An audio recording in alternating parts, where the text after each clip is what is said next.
from the streets of Kansas City in the heart of America. And I actually have a topic tonight that's on my mind.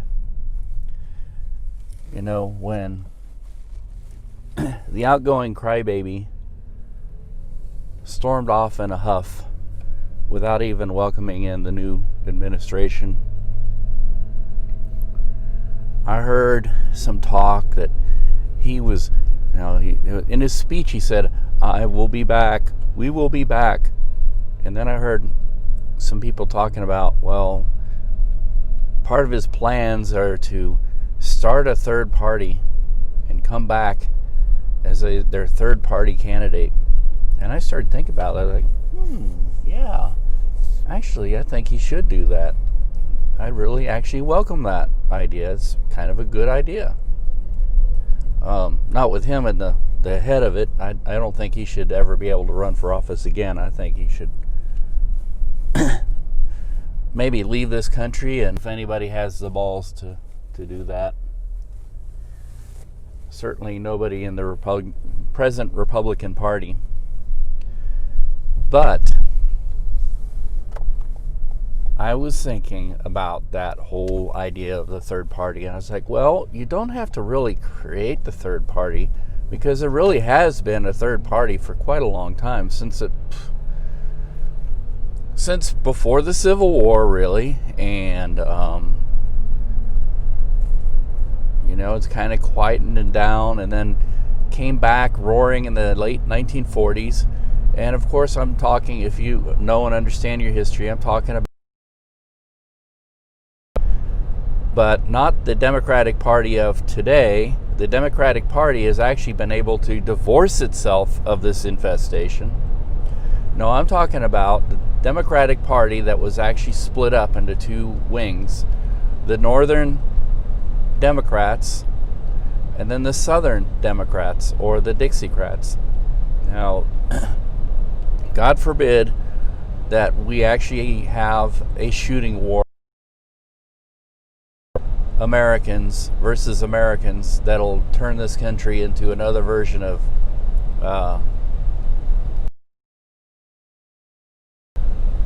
but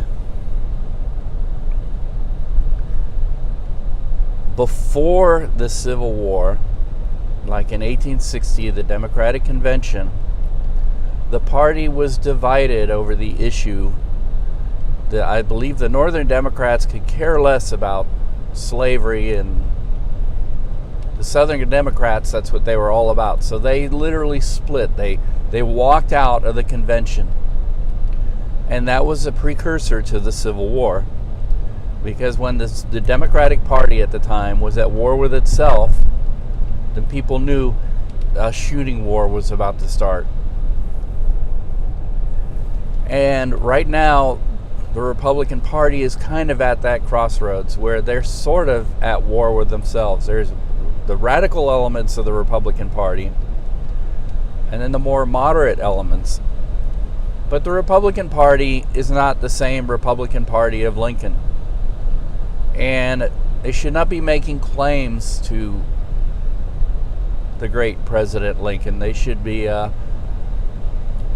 their leader is more like, right now, their leader is more like Jefferson Davis, the President of the Confederate States of America. And I think that over the years, starting in the early 1960s, as a reaction against civil rights and the civil rights movement, the Republican Party saw an opportunity to get votes. And they were like, let's appeal to the Southern, solid Democrat South, racist bigots, and we'll go talk to them in the same back rooms where they plan lynchings and say, hey, you know what? We really don't care that much about civil rights. I'll work with you to undermine civil rights. And that was called the Southern Strategy. But before that, the Democratic Party split again into two factions. The Southern faction, who decided they were going to call themselves the Dixiecrats, a third party. And when they realized they really had not much power and they weren't very popular, then they kind of melted back into the Democratic Party and waited until the Southern strategy came along. And then all the former Dixiecrats joined the Republican Party and became Republicans. And the Solid South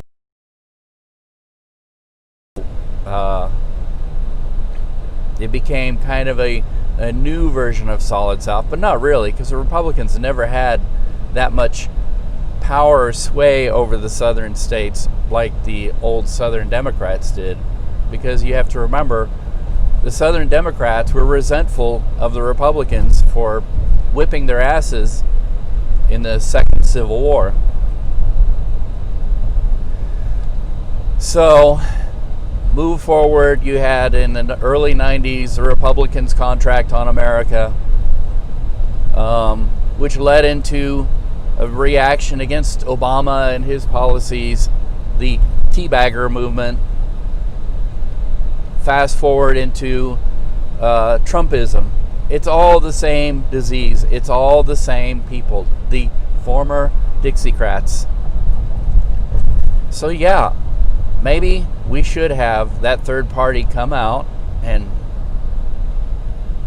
they can call themselves the Southern Confederate Party, the Dixiecrats Party, and, they can run on their three main planks, their platform, which is segregation, sedition, and succession. And that way everybody knows what they're about, and everybody knows when I'm going to join this group, that's what I'm about, that's what I'm in favor of. And we can just have them all in one place. And as far as the issue of people seceding from the United States because they can't stand the policies of the government, they're all wrapped up in conspiracy theories, well, maybe we can create a safety valve of a sorts and give these people kind of a homeland of some sort. Say, okay, you want that? The conditions are you can't have a military, and you can do whatever you want in your own homeland. Write your own constitution. We don't care. And people from all over the world will come and take pictures and stand in front of the anachronism. Human beings could be that ignorant. And I don't know what could we call this new reservation of a what is it? We can call it the White Liberia. That's a reference if you know anything about history. A white homeland in America.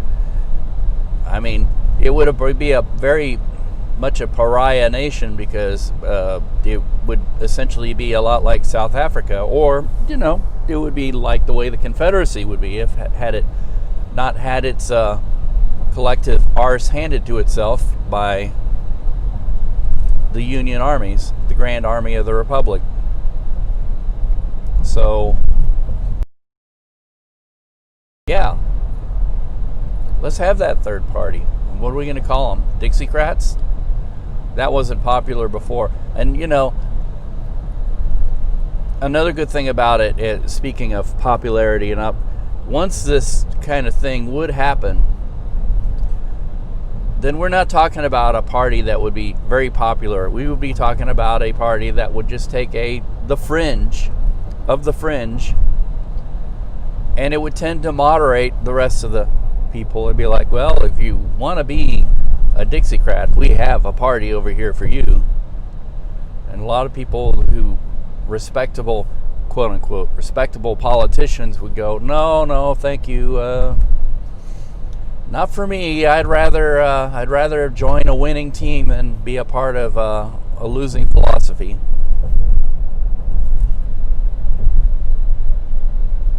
So I don't know. What do people think about a new Dixiecrat party? Or I don't know, what should we call them? Actually, what they really are, a new neo-Confederate party, or new, neo means new, duh. A neo-Confederate party with the triple platform of segregation, sedition, and succession.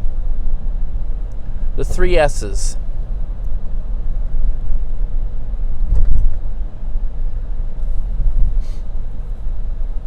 I don't know. I think it would be a disaster, but maybe it would also be kind of like a little safety valve.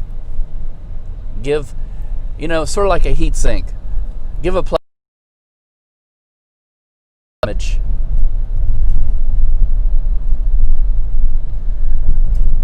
And then, when you tell them, hey, if you want to charge up and take over a coup of a capital, you have your own. Go do it in your place. Stay out of ours.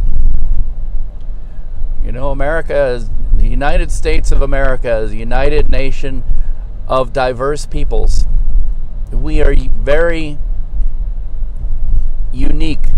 I mean, maybe not the first country that has ever had such a diversity, but we probably one of the first democracies in the world, and our diversity is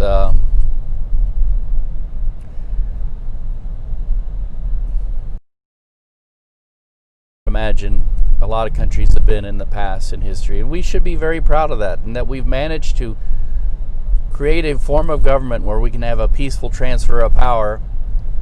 Let's just forget about a couple of Wednesdays ago when some people just did not agree with that idea.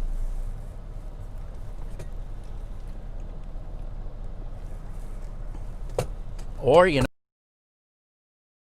for the Neo-Confederate Party, they could be allowed to participate in politics as long as they don't preach violence against the government or against any American citizen, and they can get whatever votes they can scrape up. And you know what? Maybe that can be kind of a heat sink too, because instead of people pretending they are something else, that they are that they respect equality and diversity, we have this little dark area of politics where they can go, or they can just be outright, they can come out of the closet, so to speak. Because, I'm all for truth.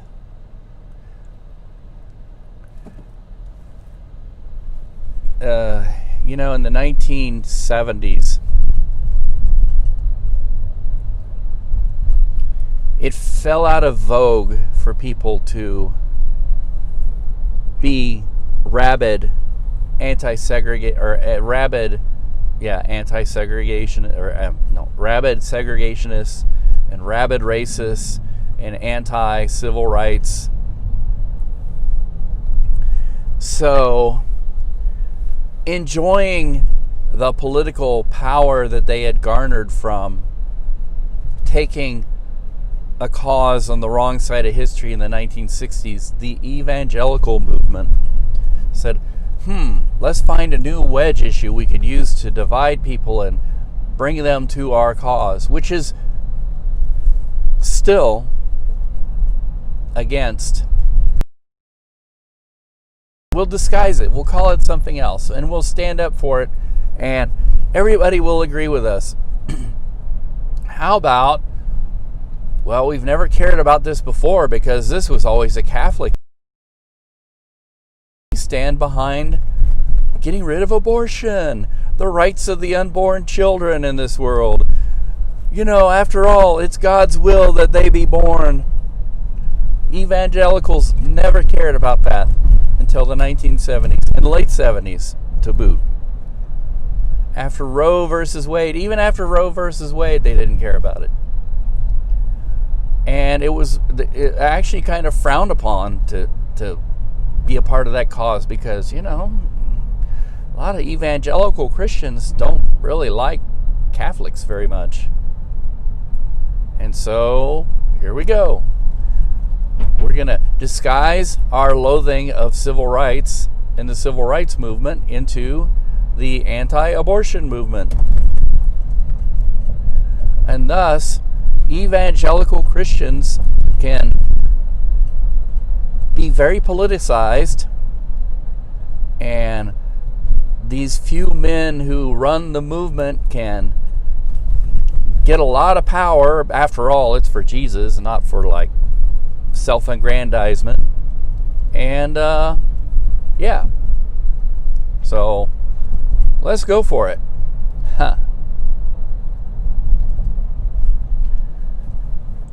Don't be fooled. The abortion rights issues are not about abortion. It's about division. It's about civil rights and being a... It's just the wrapper that we put it in. I had chili for breakfast, if you can believe that. It doesn't come up very well the second time. Gross. Chiron's Mercy clicks. Their backlit sign is got some creative letters burned out. Chiron's Mercy clicks. So anyway, I think, maybe this is a synopsis, at least the way I see it. And I'm not going to talk like I'm an expert on anything. Just my opinion. Form your own, really, and express it.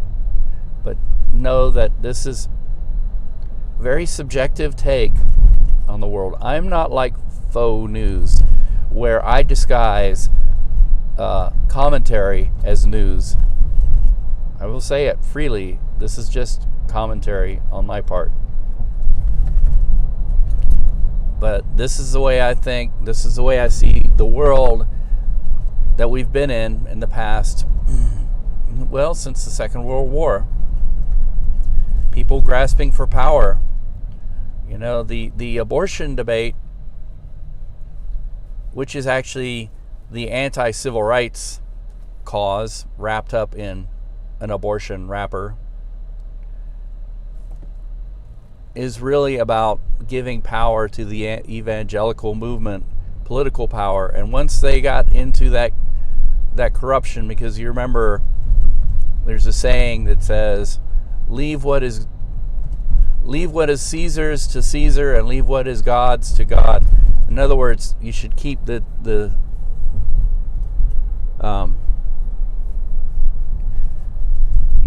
religion out of the politics and the politics out of the religion, because bad things start to really happen, and they have been happening. And one of the things is that you get people who are convinced that they know what God wants, and then when they join a political movement, it's not, you can't talk to them anymore, because they believe they know what God wants. And so their political movement becomes a movement of no compromises. We haven't seen that anywhere before, have we?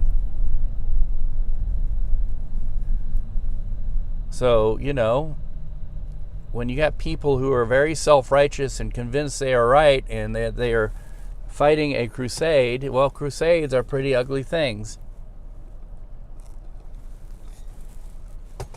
Next thing you know, we're going to have an evangelical jihad, and that jihad will take the shape and direction. Wow, how many people were at that charge up the Capitol building with their crosses and their Jesus Save signs, and quite a few of them, and quite a few of them believe that for some reason God loves Trump, even though Trump doesn't really seem to love God. It doesn't make a whole lot of sense to me. But, when you got people who believe that God is on their side, then any evil they can do or anything they can justify, it's all right with God because God's with me. And politicians, a lot of leaders in this country, a lot of people said, beware of the mixing of religion and politics, especially among the excuse me, I'm getting the hiccups. Among the evangelical movement, because once these people get into politics, you cannot compromise with them. Is compromise. Politics is a replacement for war. And we fight and fuss and feud using speeches and debates and voting and the process, rather than we just can't get along and can't compromise, reaching for our cartridge boxes and our weapons of mass casualties. Because, wars are just not pretty. And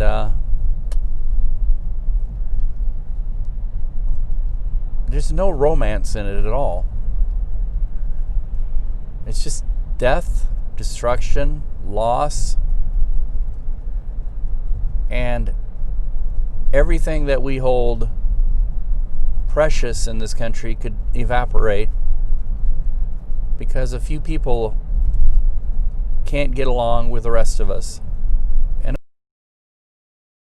down to a few people. So yeah, let them out themselves, let them separate themselves off if they want, and let them live in their world, as long as